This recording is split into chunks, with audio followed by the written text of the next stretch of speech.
ഇതുവരെ സ്വീകരിച്ച നടപടികൾ മുഖ്യമന്ത്രി വിശദീകരിച്ച കാര്യമാണ്.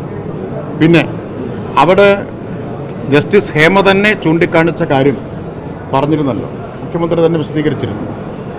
അപ്പോൾ അത് സർക്കാർ കമ്മിറ്റിയുടെ തന്നെ ശുപാർശ കണക്കിലെടുത്താണ്. അതുകൊണ്ടാണ് ആരോ ചൂണ്ടിക്കാണിക്കുകയുണ്ടായല്ലോ, ജസ്റ്റിസ് ഹേമ കമ്മിറ്റിയുടെ ശുപാർശയിൽ കേസെടുത്ത് അന്വേഷിക്കാനുള്ള ശുപാർശ വന്നിട്ടില്ല. അപ്പം അങ്ങനെ ഒരു ശുപാർശ അതിനകത്തില്ല. നിയമപരമായിട്ടുള്ള എല്ലാ സാധ്യതയും പരിശോധിക്കുക, നിയമപരമായിട്ട് സർക്കാർ ചെയ്യുക എന്നുള്ളതല്ലേ. ഞാൻ പറഞ്ഞത് ഓരോ കാര്യത്തിലും ഇപ്പം എന്തായാലും ഹൈക്കോടതിയുടെ മുമ്പിൽ അതുണ്ടല്ലോ. എന്താണ് നിയമപരമായിട്ട് ഇക്കാര്യത്തിൽ സ്വീകരിക്കേണ്ട മാർഗം എന്നുള്ളത് ഇപ്പം ഹൈക്കോടതിയും നോക്കുന്ന എന്നല്ലേ നിങ്ങൾ പറഞ്ഞത്? ഞാൻ അറിഞ്ഞിട്ടില്ല, ഇപ്പോൾ പറഞ്ഞതാണ്. അതെ. അപ്പോൾ അങ്ങനെയാണെങ്കിൽ ഹേമ കമ്മിറ്റിയെ വെക്കേണ്ട കാര്യം എന്തായിരുന്നു?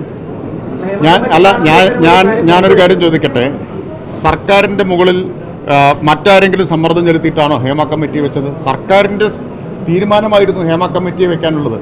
അതാ പറഞ്ഞത്, ഇത് ചിലത് ചെറുതാക്കി കാണിക്കാൻ. അങ്ങനെ ഒരു ക്രെഡിറ്റ് ഇപ്പോൾ കേരളത്തിലെ സർക്കാരിന് കിട്ടണ്ട.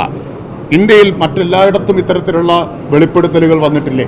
മീറ്റു പോലുള്ള വെളിപ്പെടുത്തലുകൾ ഉണ്ടായില്ലേ? എവിടെയാണ്? ബോളിവുഡിൽ ഉണ്ടായില്ലേ? മറ്റു പലയിടത്തും ഇത്തരത്തിലുള്ള വെളിപ്പെടുത്തലുണ്ടായി. എന്തേ ഒരു ചർച്ചയും വരാതിരുന്നത്? എന്തേ ആരും ഒരു കമ്മിറ്റിയെ വെക്കണമെന്നോ അന്വേഷിക്കണമെന്നോ പറയാതിരുന്നത്? ആരും പറയാതെ തന്നെ ഇത്തരത്തിലൊരു നിലപാട് കേരളത്തിലെ ഗവൺമെൻറ് സ്വീകരിച്ചു. അങ്ങനെ ഇപ്പോൾ ഗവൺമെൻറ്റിനെ കുറിച്ചൊരു നല്ല അഭിപ്രായം ഉണ്ടാവരുത് എന്നത് ഉദ്ദേശിച്ചല്ലേ ഈ പ്രചരണം നടത്തിക്കൊണ്ടിരിക്കുന്നത്? ഗവൺമെൻറ് വെച്ചൊരു കമ്മിറ്റി, ആ കമ്മിറ്റിയുടെ ശുപാർശകളിൽ നടപടികൾ, സ്വീകരിച്ച നടപടികൾ എന്ത് എന്ന് മുഖ്യമന്ത്രി വിശദീകരിച്ചിട്ടുണ്ട്. ഇനി സ്വീകരിക്കാൻ പോകുന്ന നടപടികളും എന്താണ് എന്ന് മുഖ്യമന്ത്രി പറയുകയുണ്ടായി. അപ്പോൾ സർക്കാരിന് ഹേമ കമ്മിറ്റി സർക്കാർ വെച്ച കമ്മിറ്റിയാണ് എന്നതുകൊണ്ട് തന്നെ അതിൻ്റെ നടപടികളെ, ശുപാർശകളെ വളരെ ഗൗരവത്തോടെയാണ് കാണുന്നതെന്ന് മുഖ്യമന്ത്രി വ്യക്തമാക്കി കഴിഞ്ഞല്ലോ. ഇനി അതിനപ്പുറം ആരാ വ്യക്തമാക്കാനുള്ളത്? അതാ ഞാൻ പറഞ്ഞത്, ഇപ്പോൾ രാഷ്ട്രീയമാണ് പ്രവർത്തിച്ചുകൊണ്ടിരിക്കുന്നത് എന്നുള്ളത്. രാഷ്ട്രീയമായിട്ട് മുതലെടുക്കാനുള്ള ശ്രമം പ്രതിപക്ഷം നടത്തട്ടെ, അവർ നടത്തിക്കൊണ്ടിരിക്കുന്നു. ഞങ്ങളിതിനെ രാഷ്ട്രീയ മുതലെടുപ്പിൻ്റെ വിഷയമായിട്ടല്ല കാണുന്നത്. വേറൊരു കാര്യം കൂടി മുഖ്യമന്ത്രിയുടെ പത്രസമ്മേളനത്തിൽ എണ്ണി പറഞ്ഞത് ഞാൻ ചൂണ്ടിക്കാണിക്കുകയാണ്. ഇത്തരം കേസുകളിൽ എപ്പോഴെല്ലാം പരാതി വന്നോ മുഖം നോക്കാതെ വലിപ്പച്ചെറുപ്പമില്ലാതെ എല്ലാവർക്കും ഇതിനെ നടപടി എടുത്തിട്ടുണ്ടെന്നുള്ളത് പേരൊന്നും ഞാൻ പറയേണ്ട കാര്യമില്ലല്ലോ. ഇന്ത്യയിൽ കേരളത്തിലല്ലാതെ മറ്റെവിടെയെങ്കിലും നടന്നിട്ടുണ്ടോ? അല്ല, എവിടെയെങ്കിലും ഞാൻ ചോദിക്കുന്നത്,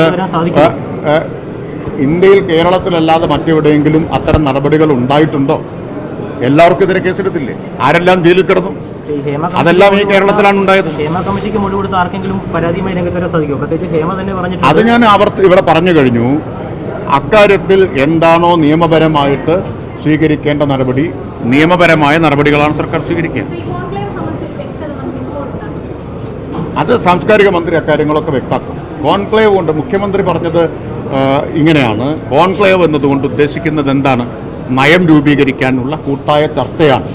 അതെല്ലാ സ്റ്റേക്ക് ഹോൾഡേഴ്സിനും കൂട്ടിയല്ലേ നടത്തേണ്ടത്, അത്രയേ ഉള്ളൂ. അതിനെ വേറൊരു തരത്തിൽ ദുർവ്യാഖ്യാനം ചെയ്യരുത് എന്ന് മാത്രമേ ഉള്ളൂ.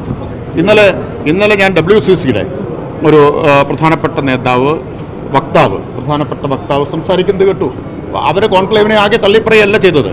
അവർ പറഞ്ഞത് കോൺക്ലേവിൻ്റെ വിശദാംശങ്ങൾ വരട്ടെ എന്നുള്ളതാണ്. അപ്പം നമ്മൾ അപ്പോഴേക്കും ചിലർ അതിനെ തെറ്റായി വ്യാഖ്യാനിക്കുകയാണ്. ഇങ്ങനെ ആയിരിക്കും കോൺക്ലേവ് എന്ന് തെറ്റായിട്ട് വ്യാഖ്യാനിക്കുകയാണ് ചെയ്യുന്നത്.